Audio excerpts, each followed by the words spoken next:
Okay, looks like we got everything going. Let's get that voice up a little bit. There we go. That's a little bit better. Just I need to bring my cans down just a tiny bit. Evening, y'all. Now, tonight, I've got something for you. Went out and got a book by the renowned Dr. Chuck Tingle. Now, some words before we start. At the surface level, I think people get Chuck, Dr. Tingle. He's got a very specific kind of trot. And having had time to listen and read his words, I think we have a mutual understanding of things.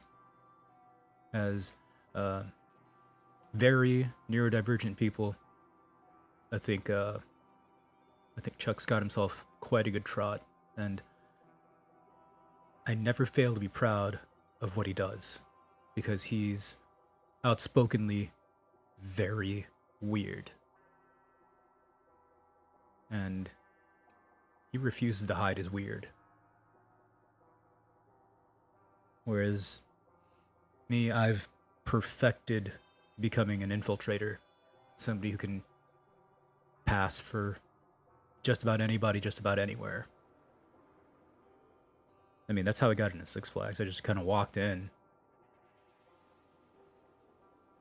I mean, I stood there. The person checking the ticking off the checkboard looked directly at me and said nothing to me as I walked through. So, like, I show up to parties. A friend who I know very well will say hello to me, greet me, and then not an hour later, they'll say, "Oh, you're here." The same person, and this is before they took anything. I pride myself on being able to become invisible, to pass from attention. And Chuck's out there, able to be totally overt and absolutely himself. I love that. I love that about Chuck. I love that about something like this. Something that's such an out there concept. Now, we're going in blind. I haven't read this yet. I picked it up because I saw the title and I knew I had to get it. Because I wanted to read a Tingler. I also wanted to get his new book that he's just wrapping up his book tour now, Camp Damascus. It's about kids who get sent to a conversion therapy camp, and things happen, and it's about the horror without and within. And once I get my hands on a copy of that, hey, maybe we'll read it on stream.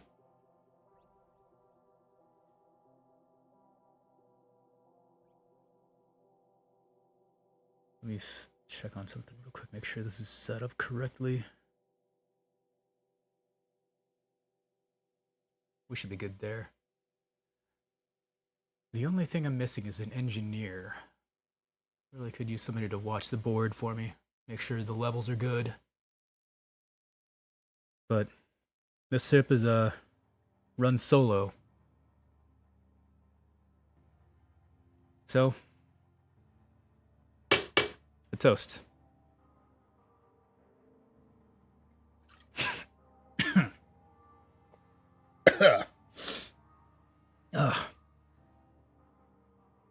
Yep, that square bottle struggle risky still does this thing. Let's get into it. This is Pounded in the Butt by my book. Pounded in the Butt by my book. Pounded in the Butt by my book. Pounded in the Butt by my book. Pounded in the Butt by my book. Pounded in the Butt by my book. Pounded in the Butt by my own butt. By Chuck Tingle.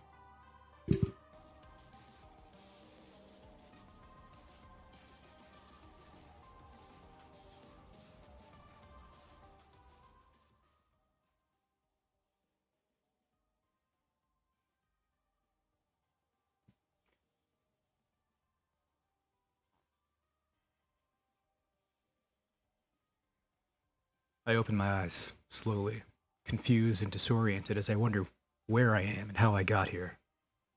I'm pulling myself out of the darkness towards a flickering light that dances across my eyelids, drifting closer and closer to a vague awareness of reality. I'm waking up, but this is not my normal morning routine, and I can't quite put my finger on why. Suddenly, it hits me. My alarm's not going off.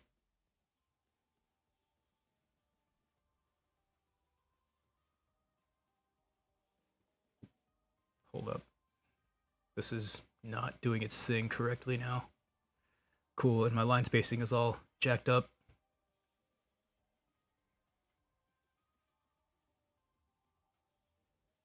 Slightly better.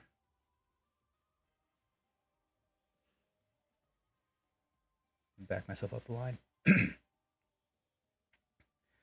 I'm waking up, but this is not my normal morning routine, and I can't quite put my finger on why. Suddenly, it hits me. My alarm's not going off. Immediately, I sit up straight, reaching out and shaking my bedside alarm clock awake. Hey, hey, I cry, frustrated and confused. What time is it? My handsome, living alarm clock stretches and yawns, opening his eyes slowly and gazing up at me with a delirious look on his face. Huh? Is all my alarm clock responds with. What time is it? I repeat. You didn't go off this morning. These words immediately cause my clock to snap out of it, collecting himself as quickly as possible and then blasting forth with a series of ear-splitting beeps. No, no, no, I blurt, waving my hands back and forth in an attempt to stop him. I'm already awake now. The alarm halts with excruciating cacophony. I'm so sorry, Torbo, he gushes, deeply apologetic. I don't know what happened. I had my alarm set and everything. My bedside alarm turns to glance down at his own, even smaller alarm, which rests of the table next to him. The smaller alarm is still fast asleep. Hey, cries my bedside alarm, picking up his smaller alarm and shaking him awake. What the hell happened? You were supposed to wake me up so I could wake up Torpo. The smaller alarm is groggy and confused, but the second he realizes what's going on, he immediately snaps out of it. I'm so sorry, the smaller alarm frantically apologizes. I don't know what happened. The smaller alarm turns to his right, noticing that now that his even smaller alarm is still fast asleep. Frustrated, I throw the blankets off of me and climb out of bed. I don't have time for any of this meta stuff today, I cry out, stumbling down the hallway into my bathroom. I turn on the shower and wait for the water to heat up, but the heat never comes. What now? I cry out, throwing my hands up in annoyance. Sorry about that, Torpo, my handsome living shower explained solemnly. My handsome living shower was in there all morning and he used up all the hot water. Why would a shower need to take a shower? I cry out. You're both made of water. Just an old habit, I guess. My sentient shower offers. Want me to tell you when the hot water's back on? No, I reply, shaking my head as I move back into the bedroom and continue to get ready for my day. I just need to get out of here. You're already half an hour late, my living room alarm clock yells from his position on the bedside table. Thank you, I call back, pulling my open closet and reaching for my favorite suit, then abruptly stopping when I realize it's not there. What the fuck? I blurt. You looking for your favorite suit? My alarm clock calls over. Yes. Where is it? I ask, overflowing with anxiety and frustration. I saw the sentient physical manifestation of the concept of getting ready for work, putting it on earlier, explains the living clock. He left about an hour ago. Wearing my suit? I questioned, a little shocked at the audacity of this living idea. My alarm clock nods. Yep, he wasn't going to take it. But when he was getting dressed, he noticed that the physical manifestation of your physical manifestation of getting ready for work and having your suit taken had already taken his favorite suit when he was getting ready for work. I just stare at the alarm clock blankly. I have no idea what you just said. Well, don't take too long to figure it out because you're very late, the alarm clock reminds me. His words immediately snap me out of it. I reach for my second favorite suit to subsequently find that it's also not there. Let me guess, I offer, letting out a frustrated sigh. The physical manifestation of picking up my second favorite suit for work already got this one. Yep, the alarm clock replies. Not wanting to waste any more time, I reach out and grab the closest suit I can find, putting it on quickly and then rushing out the door of my apartment. I don't have time to take the elevator, so I rush down the stairs, hustling to onward until eventually I erupt into the parking garage. I start to briskly walk around the enormous concrete structure, but halfway to my vehicle I break out in a jog, not wanting to waste any more time. By the time I reach my ride, however, I begin to slow. It appears there's already someone in the driver's seat. Hello? I call out, announcing my presence as I knock hard on the tinted window. The window rolls down to reveal an even smaller car staring back at me from within. "This is my car," I blurt. "What are you doing?" The vehicle behind the wheel seems quite a bit startled by my presence. "Oh my God, I'm so sorry," he stammers. "I thought you must have already left and had gotten a ride to work or something. You're not normally here this late." "So you were just going to take my car out for a spin?" I question. The vehicle behind the wheel can't hide his embarrassment as I say this. Clearly, it's exactly what he was planning to do. "I'm sorry," the smaller car repeats. It's fine, I say, brushing him off. "I just need to get to work. Can you move?" A strange look makes its way across the little car's face. "I would, but I'm not the one in charge here," he explains. "When there's someone in my driver's seat, I can't move unless he lets me." His foot is on the brake. Immediately, the driver's side window of the small vehicle rolls down to reveal an even smaller car who waves up at me. "Sorry about that," the even smaller car calls up in his faint, squeaky voice. "I'd move, but there's another tiny car in my driver's seat, too." This even smaller window starts to roll down, but by this time my frustration has grown too overwhelming to wait any longer. Instead, I turn and head out of the garage, making my way to the city sidewalk as I begin the long journey on foot. At first, I consider catching a bus on the nearby street corner, but as I watch it pull up, I see that there's simply not enough room. The bus is full of his own buses, all of them using public transportation to get around the city. As I hurry past, I spot smaller buses even within the windows of each bus's bus window. Eventually, I break into a full-on sprint, realizing now that I'm barely going to make it into work by lunchtime.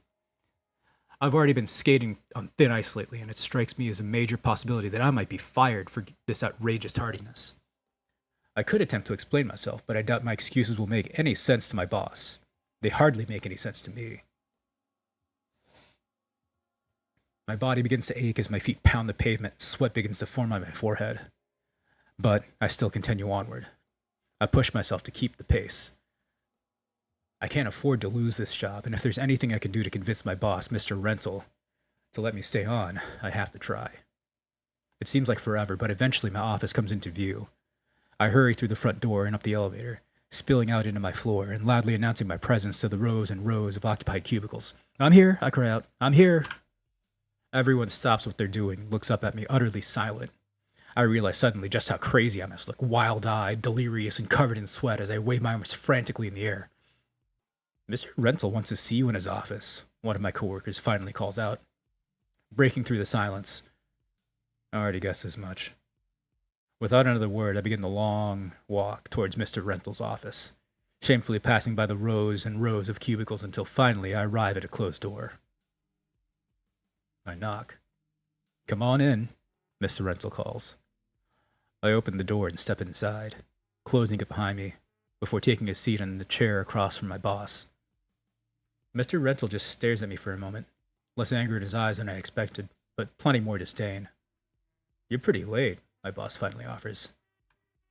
"I can explain," I blurt out in response. "I'm sure you can," Mr. Rental continues, "but then you'd have to explain why you were late on time Monday, and Wednesday, and Thursday."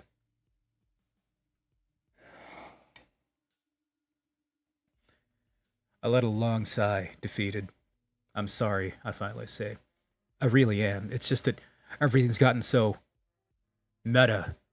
It's hard to just maneuver through my daily life. We've already 1,600 words into the story, and we haven't even met the book that's going to pound me. It's a lot, I know, Mr. Rental replies with a nod, softening a bit.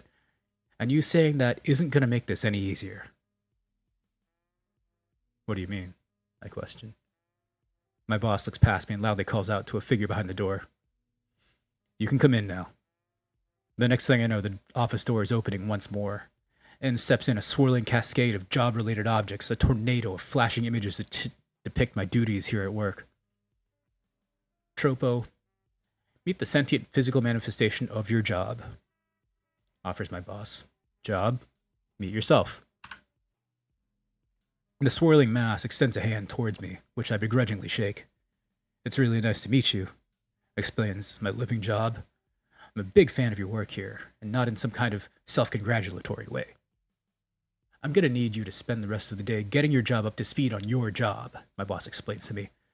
Just the basic ins and outs of the day. You can pack your things and get out of here. Without another word, I stand and turn around, heading out into the long row of cubicles once more. My boss is yelling something from behind me, but I've completely tuned out the words. I'm sure he wants me to stick around to make this transition easier, but that's just not something I'm interested in doing. I'll box up my things and hit the road. I finally arrive at my little corner of the room and begin to place my things in a large cardboard box that's already been set out. Hey, comes a voice from behind. I spin around to find that the sentient manifestation of my job has hurried to catch up and now stands behind me with a solemn look on his face.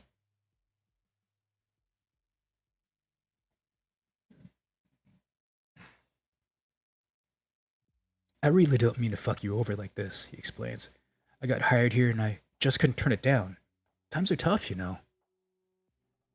Do you have any idea how humiliating to be replaced by your own job? I question. I mean, that doesn't even make sense. The swirling tornado of office supplies and daily tasks nods with understanding, but says nothing. When did everything get so meta? I question, more to myself than anyone else. Suddenly, my living job's expression lights up, happy to finally have some kind of answer. That's easy, my sentient job says. When pounded in the butt by my own book, by my book, pounded in the butt by my book, pounded in the butt by my book, pounded in the butt by my book, pounded in the butt by my book, pounded in the butt by my own book came out. Pounded in the butt by my own book, pounded in the butt by my own book, pounded in the butt by my own book, pounded in the butt by my book, pounded in the butt by my book, pounded in the butt by my own book. I repeat back to him, the Chuck Tingle story? What does that have anything to do with anything? Well, first of all, we're in the sequel to that book, explains my living job. So it's obviously got a lot to do with us. Second, that book is where things started to get too meta, understand? To understand. Then what are we doing here? I question, trying to follow along. Exactly, counters my job. So you're saying this series could have ended with the last book? I question. And now we're existing in some strange meta-universe where nothing makes any sense because all of the recursive layers? Well, most people probably said it should have ended after the first book. Joke's on my sentient job. Now we're riding this train straight to hell. It's just gonna get more and more meta until the whole Tingleverse collapses in on itself. I shake my head in alarm, suddenly realizing that just how serious this is. The ramifications of my story go well beyond just losing a job. They could destroy all of reality. We've got to stop pounding the butt by my book, pounding in the butt by my book, pounding the butt by my book, pounding the butt by my book, pounding the butt by my book, pounding the butt by my own butt. I cry out before it's too late. Stop? My job questions, raising an eyebrow. This is erotica, not some horror novel. What do you intend to do to that book? This is a story about love, not violence.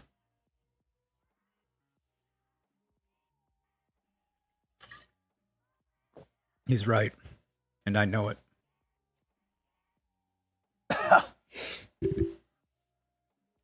There is one thing my living job suddenly offers, a crafty expression developing across his face. Without warning, a powerful tremor shakes through the office, causing everyone to gasp loudly. It only lasts a few seconds, but it's enough to kick me into overdrive. This universe is starting to collapse. What is it? I blurt frantically. What's your idea? Usually, things that are meta have multiple layers, but they can also loop. Right now, the titles of this book series get longer and longer, but what if we finish the series? What if the next book was just pounded in the butt by my own butt? But how would we do that, I question. A second powerful tremor shakes through the office again, this time lasting much longer than the first. Immediately, alarms begin to sound. Coworkers rushing out of the office as evacuation protocols begins. You have to finish this book in a way that links it directly to the first one, explains my living job. I'm not sure it'll work, but it's worth a shot. I do it myself, but I'm not the main character. My eyes go wide with excitement. Great. How do I finish a Chuck Tingle book? My job smirks and it begins to dissipate into a fading, swirling mist. You'll figure it out. The next thing I know, my physically manifested job disappears completely. Looking for me? An unfamiliar voice suddenly calls out to the now empty office. I turn to see the sentient book. Pounded in the butt by my book, pounded in the butt by my book, pounded in the butt by my book, pounded in the butt by my book, pounded in the butt by my book, pounded in the butt by my own butt, floating in the air before me. He's even more handsome than I expected, equipped with a set of chiseled abs unlike anything I'd ever seen. We need to finish this story, I tell him. We need to connect it to the first one. And how do you propose we do that? Pounded in the butt by my own book, by my book, pounded in the butt by my book, pounded in the butt by my book, pounded in the butt by my book, pounded in the butt by my book, pounded in the butt by my own butt, asks. I've got a few ideas, I tell him with a playful smile. The living book and me approach one another and meet with a passionate embrace, kissing each other deeply on the mouth. We're wasting no time at all, stripping down to nothing as we continue to explore the topography of one another's bodies. As we make out like this, I notice an enormous cock beginning to rise up from pounding the butt by my book, pounding the butt by my book, pounding the butt by my book, pounded in the butt by my book, pounded in the butt by my book, pounded in the butt by my own butt's lower cover, jutting out towards me in all of its fleshy glory. Immediately, I drop down on my knees and take the metabook stick between my lips, bobbing my head up and down its length with frantic enthusiasm. I cradle pounding the butt by my book, pounding the butt by my book, pounding the butt by my book, pounding the butt by my book, pounding the butt by my book, pounding the butt by my own butt's hanging balls. As I work him, doing everything I can to provide the most pleasure possible.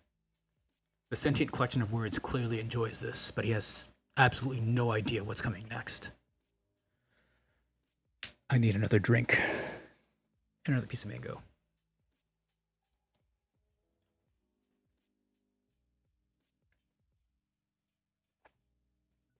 I don't know how much further this is going. I don't know how much longer this book is because the number at the bottom of the screen is very deceptive.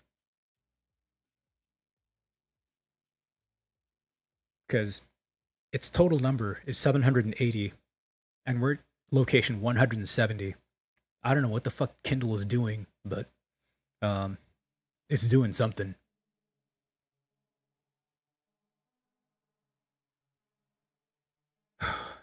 Yeah, I need more than another drink.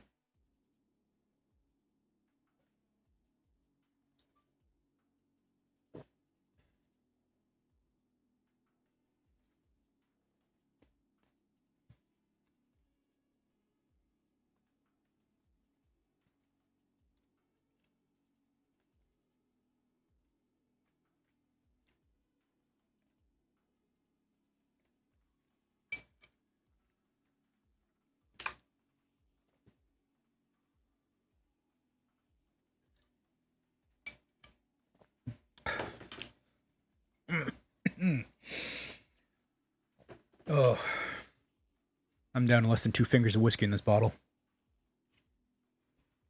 That struggle whiskey is vanishing fast. And we're only at a 0.4 out of 1 on the struggle scale. That's a 4 out of 10 for you folks who like fractions.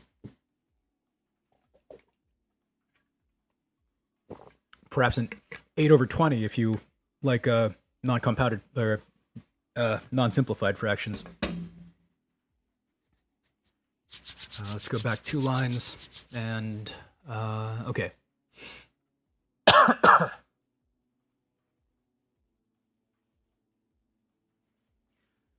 The sentient collection of words enjoys this, but he has absolutely no idea what's coming next.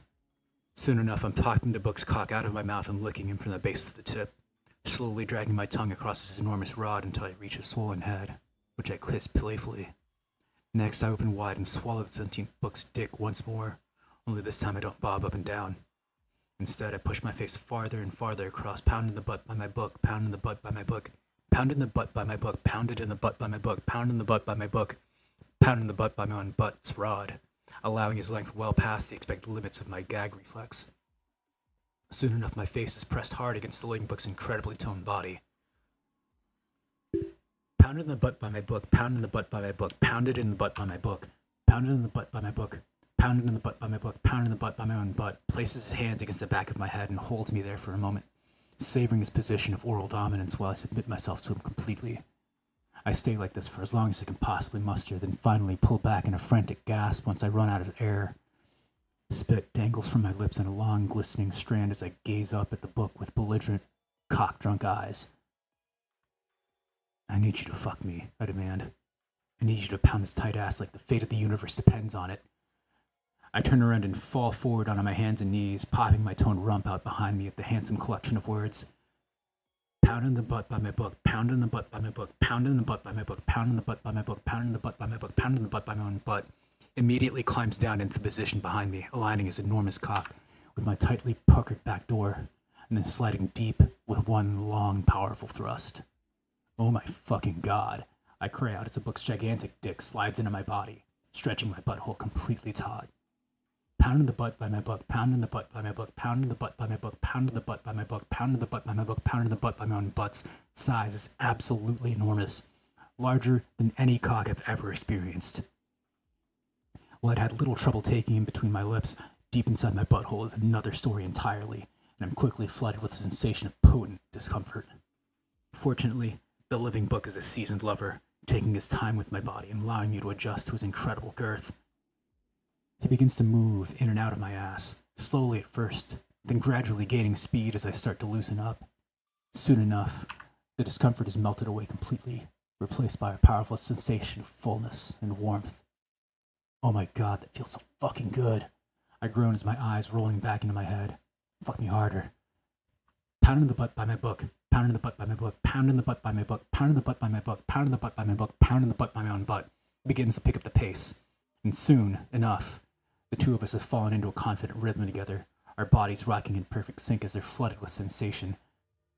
We're passing the pleasure back and forth now, the feelings of ecstasy growing and growing as they spill out down our arms and legs. Just like that, just like that, I begin to repeat, saying the words over and over again under my breath. With every passing round, my voice grows louder and louder until I'm just screaming out at the top of the lungs, just like that, just like that. The closer I get to my inevitable prostate orgasm, the more the building around us begins to tremble and quake. Outside, the sky is turned into a beautiful blue. From a beautiful blue to a terrifying orange glow, the very fabric of time and space ripping apart before our very eyes. This apocalyptic vision stabs an icy chill through my heart, suddenly reminding me of the real mission at hand. I need to find a way to connect this Tingler to the first one in the series, pounded in the butt by my own butt. The question now is, how? Suddenly, inspiration strikes.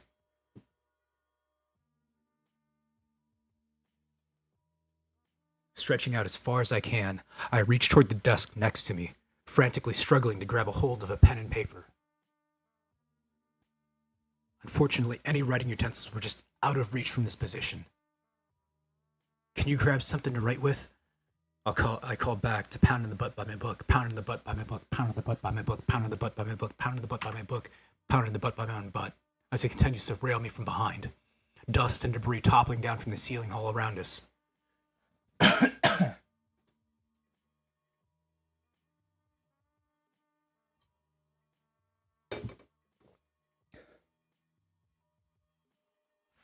The living book stretches to his side and somehow manages to get his hands on a pen and some paper, then passes them forward to me.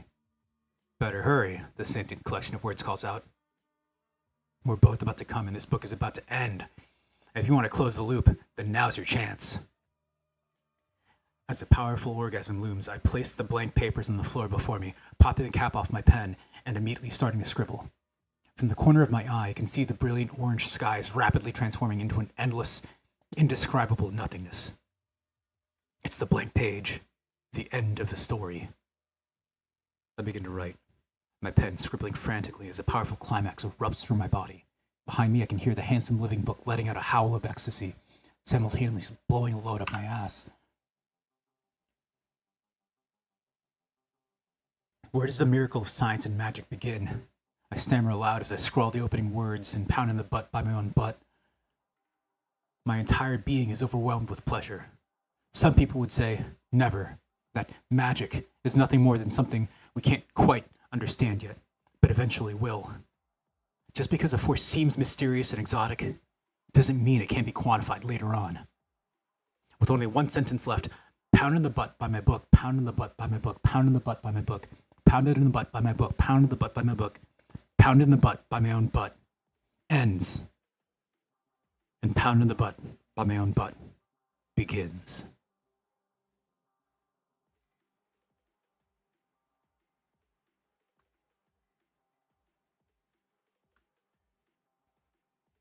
Some say that love is the soul of books. What better way to show a little love than with a free gift?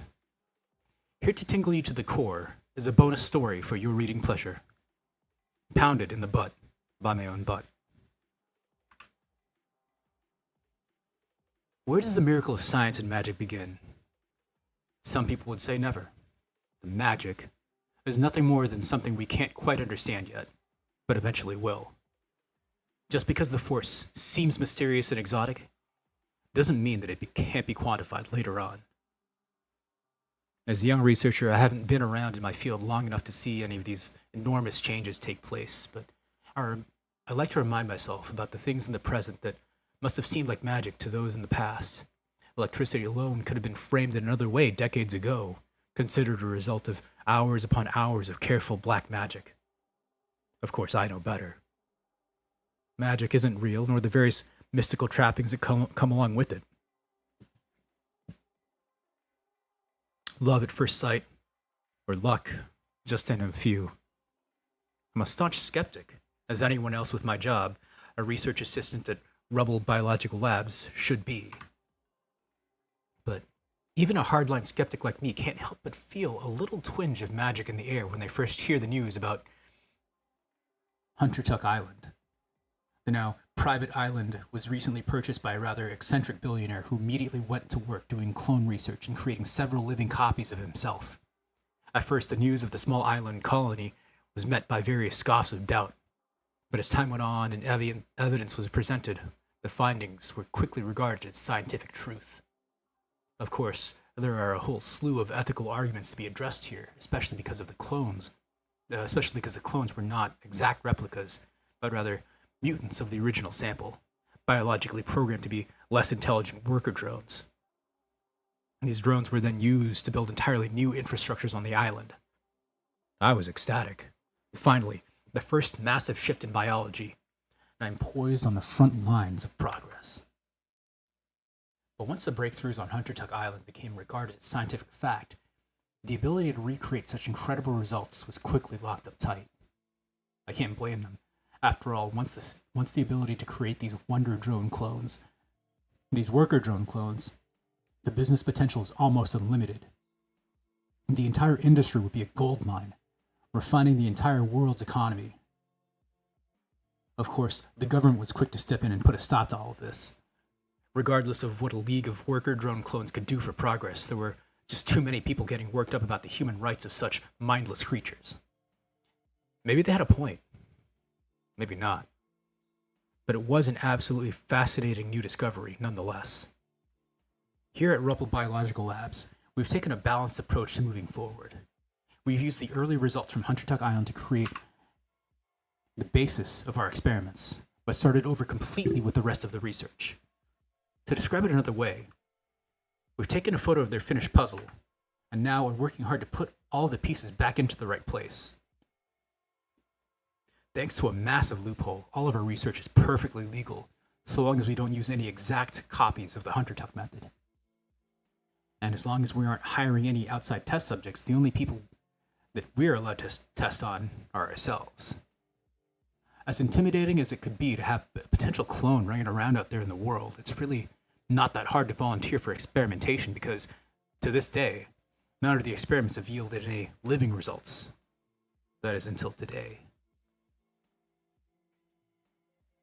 I walked into work that morning like I would on any other day, swiping my keycard through the laboratory reader and walking past as the door automatically opens with a soft hiss. I say hello to the security guards and continue down the long hallway into the depths of the facility until I reach Lab 243, a highly secreted and high clearance area. I swipe my card again and enter. "Kirk," shouts another one of my colleagues, Dr. Porter, as he sees me. He opens his arm wide and stands up from his row of computers to greet me with a warm hug. "Today's the big day." "I know," I say with a laugh. I'm up to bat. Dr. Porter motions me over to his lead computer and types a few quick commands, a bright blue display of cloning schematics popping up into his computer screen. My eyes go wide the second that I see what he has planned. "Oh, whoa." "It's great, isn't it?" Dr. Porter offers with an excited smile. The cloning process on the surface is fairly simple to accomplish, but not the way that we want to do it. Anyone can extract some DNA and place it into an egg, creating a new version of you at birth. That will take 9 months to gestate and then come out as a beautiful, bouncing baby. However, for our practical application of cloning worker drones, or other specified job for that matter, we need our clones to emerge at the same age as the subject. In other words, I'm a 20-year-old man, and we need my worker drone to be as well. The problem with this is that the rapid, almost instantaneous cell growth is far from stable. Instead of fully complete clones, we've been creating strange and disturbing piles of lifeless flesh. Or worse. If I wasn't too interested in science and human progress, then I would be horrified, but instead I find myself in utter fascination with every passing experiment. Of course, some positive results would be great, but each failed trial is just another brick in the road towards a result. Lately, we have been trying to keep the rapid cell growth stable by combining the DNA with small markers from various animals, as well as taking them from different specific regions of the human body.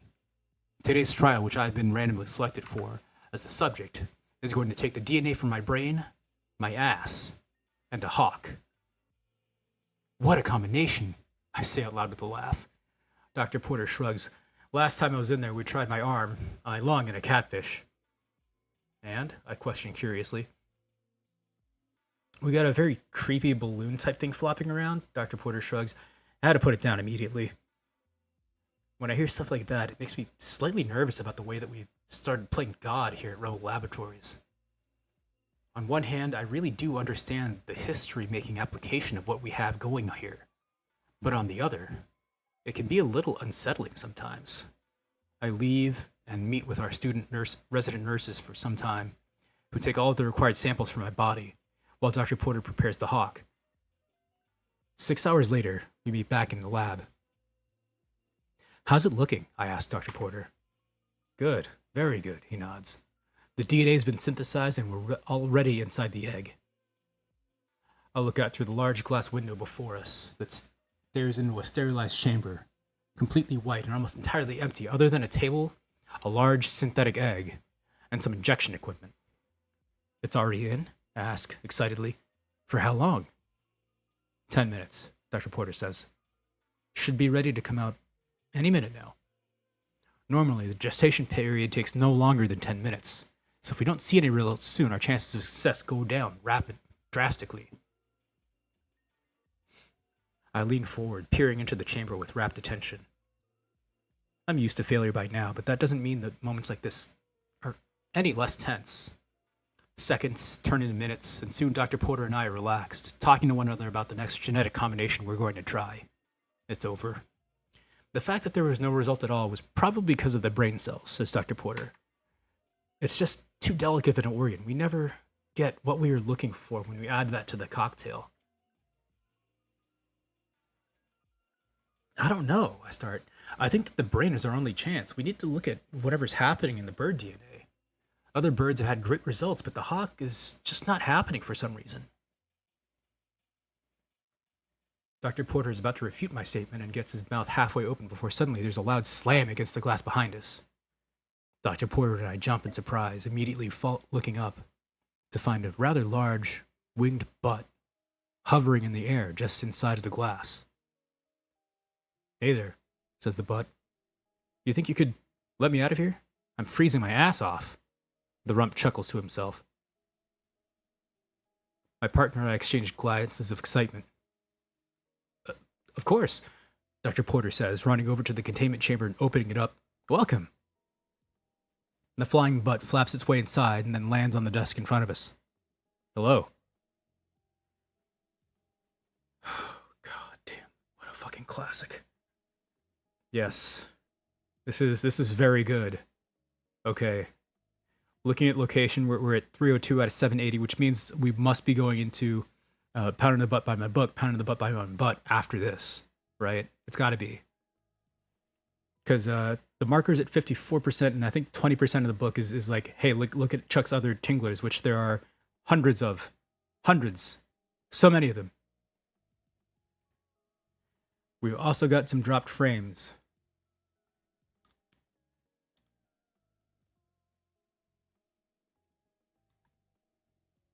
You know what? If this wraps early, I'm going to go get some fries.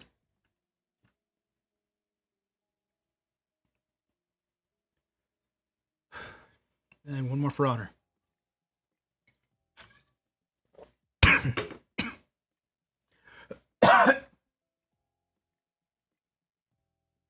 "Congratulations. You're our first sentient creation," Dr. Porter says, extending his hand to the butt, who takes it with his wing and shakes firmly. "Happy to be here," says the ass. "But you can call me Kirk's butt." "You know that you're my butt?" I ask. "Of course I do," says the winged ass. "I'm made from your brain. I know everything that you know." A slight chill runs down my spine. I hadn't realized that all of my deepest secrets would suddenly be transplanted into this butt. I try my best, but I'm still a flawed man with a penchant for running out on relationships and taking practical jokes too far. "Don't worry, I'm not going to spill the beans," my butt says with a wink. I nod. Dr. Porter finds himself glancing back and forth between us, clearly picking up on the vibe that's being established. After many nights out drinking with Dr. Porter, he's proven himself to be a killer wingman, and already he's showing his impeccable support once again. It's been a long day," Dr. Porter says, doing his best to fake a yawn. "Your butt can't stay here all night. There's no place to sleep. Why don't you take him home, and then we can pick up tomorrow morning?" I give Dr. Porter a knowing look of thanks, and he smiles back in return. "It sounds good to me," my ass says. "Yeah, totally," I tell Dr. Porter, then turn to my living butt. "You hungry?" "I've never eaten. It sounds amazing," responds my sentient ass. "Let's go."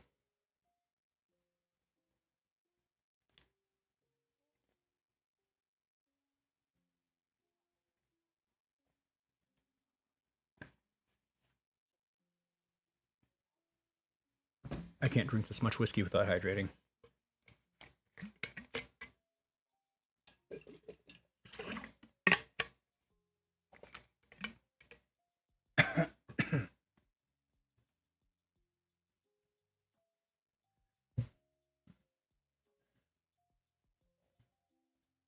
Seeing as it's his first meal ever, I decide to splurge a bit on my butt. Taking him out to a fancy French restaurant in the hip part of town. It would usually be impossible to get a reservation on such short notice, but thankfully I know someone who works there and she's able to pull some strings for us. The next thing I know, I'm sitting across from my own ass, looking deep within his sorrowful eye. "I'm not sure what to ask you," I confess. "I mean, you know everything that I know, right?" "Pretty much," says the butt, his wings folded neatly behind him. He takes a long sip from his wine glass, savoring every moment before setting it back down onto the table. "I've never felt it. That right there." "Felt what?" I ask, confused. "I have all of your memories about drinking wine. I know what to expect when I do it, and I know that it's going to taste what it's going to taste like. But I've never truly tasted it for myself," the the butt explains. It's incredible. Whoa, I say. That is amazing. I'm actually kind of jealous of you now. Really? Asked my living butt. Why jealous? Well, I know we're both 22, but at the same time, you have so you have so much to experience. Everything is going to be new and exciting for you. My butt smiles. Yeah, I suppose it is. This is like this fucking steak that I just ordered. I laugh. You're really interested in food, aren't you? Well, I am a butt, my butt jokes. I laugh out loud at this, impressed with his similar sense of humor to my own. For the first time in a long time, I really feel like I'm sitting across the table from someone who really gets me, deep down at the core of my being. It's hard enough dating as a gay man, but in today's world of casual hookups and reckless flings, I'm looking for something more. And incredibly, I think I might have just found it. That's not to say that my feelings for my own living ass aren't sexual, far from it. The connection that I'm looking for is something that embodies every kind of attraction. If I'm going to be honest, at this very moment, I can barely contain my lust for this suave, sophisticated, living butt. Even the features that I don't directly recognize as my own are absolutely gorgeous, like the brilliant golden wings that sprout from his back. I feel like you need a name, I tell my own butt. I know that you are a part of me, and I love that about you. But you also need to identify an identity of your own. My ass thinks about this proposition for a moment and then nods in agreement. All right. What's my name?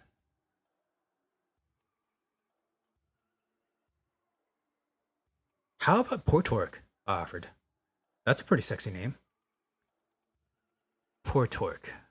My ass repeats aloud. Yeah, it's very manly, but also seductive. I like that name a lot. Portork it is, I laugh. Cheers to that. Yeah, cheers to that. The two of us raise our wine glasses and clink them together right as our steaks arrive. Perfectly cooked and rare as can be. I'll drink to that.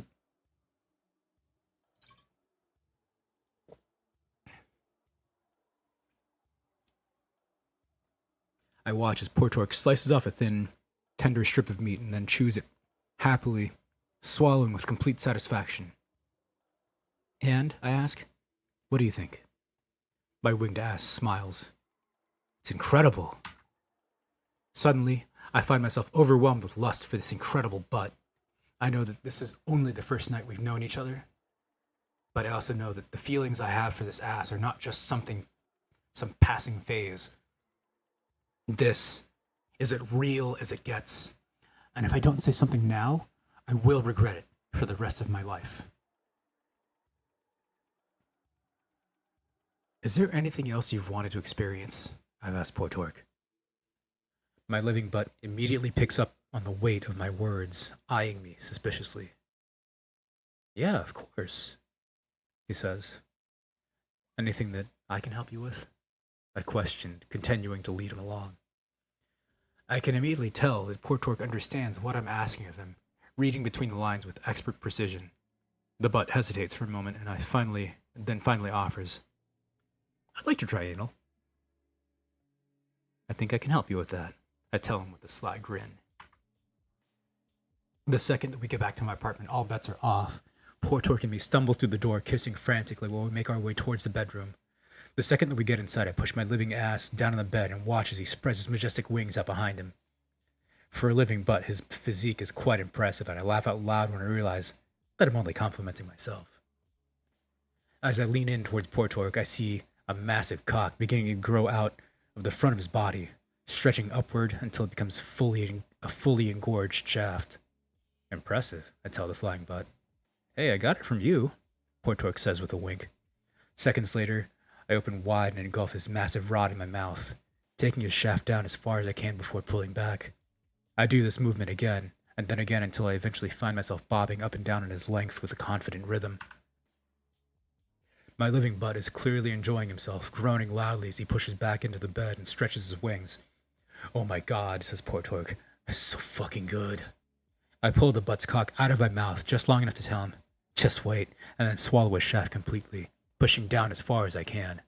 When Portork's rod hits my gag reflex, I do everything I can to relax, somehow managing to let his incredible size slip past my barrier. Now my face is pressed hard against his ass cheeks, his dick fully inserted into my throat.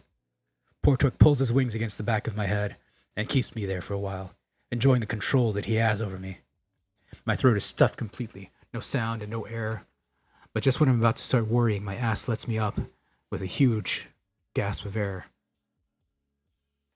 I need you to fuck me, I suddenly admit in a haze of lustful desperation. I need to be pounded up the ass by my own ass. I climb up onto the bed, past Portork, and frantically remove my clothes, tearing off my shirt, pants, and underwear while the flying butt flaps around the room and observes my toned body. Looking good, Portork tells me. I give a bashful smile and then lean forward on my hands and knees, completely naked with my toned, muscular ass popped up behind me. I reach back and give myself a playful slap on the cheek, then look back at Portork. I'm just a bad little twink, I admit to him, and I need to be slammed from behind. I need to be taught a lesson by my own flying gay ass. With pleasure, Portork tells me, flapping down and perching atop my butt. He quickly aligns the head of his cock with my puckered rectum, teasing the edge of my tightness with his impressive length. Do it, I command. Shove it in there. Immediately, Portork pushes forward, impaling me on his sizable length. His rod is clearly impressive, but it's also a little difficult to reckon with, filling my entire body with a swirling rush of ecstasy and aching discomfort. The rim of my butthole can barely accommodate the cock size of my magnificent cloned ass, but it does its best, stretched to the limit as Portork pushes even deeper into me. Eventually, Portork comes to a stop, my own ass completely buried deep within my own ass. I let out a long, agonized groan as my living butt holds there, and then brace myself there against the bed before me while he begins to flap his wings and pump in and out. Soon, Portork has found a steady rhythm pulsing in and out of my rectum with the powerful precision that is unlike any human lover I've ever experienced. The connection erupting between us right now is more than just one of depraved lust. It's an expression of pure, unfiltered love in its rawest form. The love between a man and his own living ass. Fuck, that feels so good, I cry out as Portork hammers away at my backside with his thick, girthy cock. You're so deep. Eventually, my winged living butt pulls out of me and instructs me to turn over on the bed so that I'm now laying on my back. I pull my legs back, my cock jutting upward from my body, and now reamed asshole exposed to my other asshole.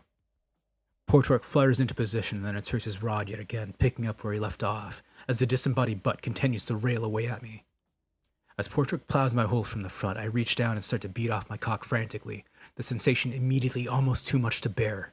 It's a strange pleasure, a powerful, blossoming prostate organ that blooms from somewhere deep within my body and spreads across me in an awesome wave. Oh God, I start to mumble, my eyes rolling back. Oh God, I'm gonna come. Immediately, Portork stops and pulls his lengthy rod out of me. Not like this, he says. I want to blow your load inside of me. I want you to blow your load inside of me. The flying ass immediately takes a position at the edge of the bed, his butthole hanging over and ready for pounding. I position myself for the entry, grasping a hold of his beautiful, muscular ass cheeks as I plow forward to enter his depths. I let out a long cry of satisfaction as his ass consumes me. Then we get to work throttling Portork with a series of jackhammer-like slams against his body. I'm quaking, trembling as hard as I edge closer and closer towards a powerful orgasm. Then, finally, I explode within him. I grab hold of my disembodied ass and pull him close as my length entirely inserted within Portork's tightness as I eject load after load. My whole being is consumed by blinding pleasure unlike anything I've ever felt. The sensations overwhelming every sense that I have until I feel as though I've left my body completely. Eventually, my massive jizz load is too much to contain, and it comes squirting out from the edge. It runs down the crack of my living ass's ass and drips onto the bed below and spatters a pearly white. When I finally pull out, my smoke sprays everywhere, unable to remain contained. Fuck, I groan. I love coming in my own asshole. Portork flutters up to the level of my face, his hard cock now ready as he drips stray cum from his butt. Now, how about your own asshole comes inside of you, he offers. I smiled and opened wide, allowing Portwork passage into my mouth once again. It only takes a few pumps before my lover is ready to blow, and the next thing I know, he's pulling out and shooting several hot ropes of jizz across my face. The first shot lands across my tongue and I swallow hungrily, while the other two blasts hit either cheek and then hang down, sticky white droplets. Finally finished, me and my own ass collapse into bed, exhausted. I reach over and grab some tissues, cleaning up as quickly as I can, then pulling my living ass close, falling asleep with the handsome science experiment in my arms. When I wake up the next morning, I immediately notice a mysterious absence in the bed. I sit up and look around, throwing back the covers to make sure Portwork hasn't simply slipped down below. My living ass is nowhere to be found. Portwork? I call out into the empty apartment. I climb out of bed and walk into the living room where a small note has been neatly folded and left out on the coffee table. I pick it up and read aloud.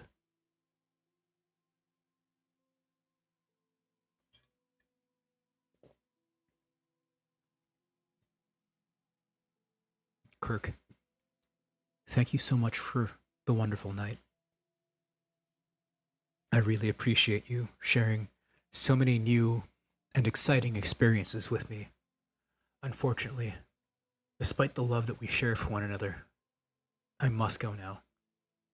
There's a whole world out there, and I need to see it on my own without a relationship holding me back.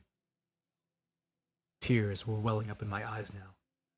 I've been on the other side of this letter many times, writing the words for some one-night stand to find in the morning. This couldn't make more sense, though. After all, Portwork and me are the same person who is unable to commit. Now, I know what that feels like. I turn around and jump suddenly as I see my living ass in the bedroom doorway. He'd been hiding this whole time. What the fuck? I ask in startled joy. What is this? I know that we both have a knack for running out of relationships, Portwork tells me. But we also know love when we see it. A broad smile crosses my face. I see you've also picked up on my habit of inappropriate practical jokes. Portwork laughs. Of course. Now get in here and fuck me. It's time for round 2.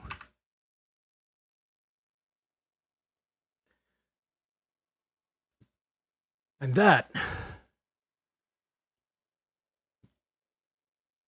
Let me get to the first page again. This slider bar is not working with me.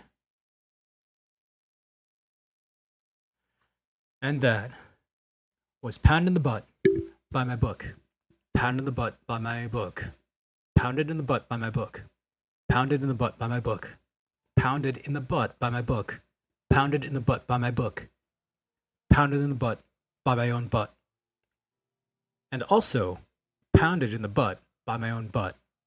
By the illustrious, the amazing, the man who proves that love is real, Dr. Chuck Tingle. Thank you for joining me on this adventure. I'm sure YouTube will slap this stream like it does for any good content. So I'm going to definitely be downloading it off of YouTube to make sure I've saved this for perpetuity. And I'll catch y'all next time.